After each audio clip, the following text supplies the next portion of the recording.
بسم الله الرحمن الرحيم. اهلا وسهلا بالساده المشاهدين، عاملين ايه؟ يا رب دايما تكونوا بصحه وخير وسعاده دايما ان شاء الله. حلقه جديده على قناتكم المفضله، قناه الشيف محمد عبده.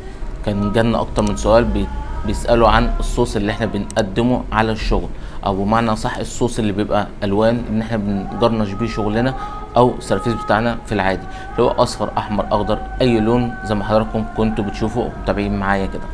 الصوص ده يا جماعه في منه اقدر اعمله باكتر من طريقه، لكن الطريقه واحد معايا، المدرسه واحد، اقدر اشتغل بنفس الطريقه ديت عشان تطلع بيها باعلى جوده واقل سعر.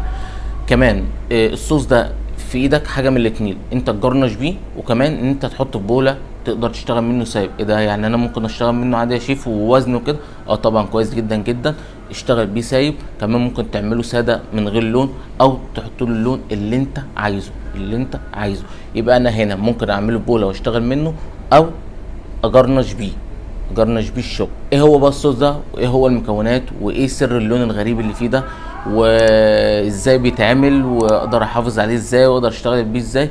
ده اللي هقدر اشرحه على طول في الجزء العملي اللي حضراتكم هتشوفوه وهتتابعوه حالا. هكتب لحضراتكم كل التفاصيل وكل المقادير، لكن قبل ما نخش في الجزء العملي احب افكركم يا جماعه، لو انت اول مره تشوفينا او حضرتك اول مره تشوفنا، متنساش تعمل اشتراك للقناه، وكمان تفعل زر الجرس عشان يوصلك كل جديد ان شاء الله.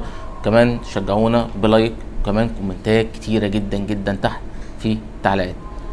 منتظر تعليقاتكم يا جماعه، ويلا بقى بينا عشان مطولش عليكم اكتر من كده الجزء العملي. يلا بينا.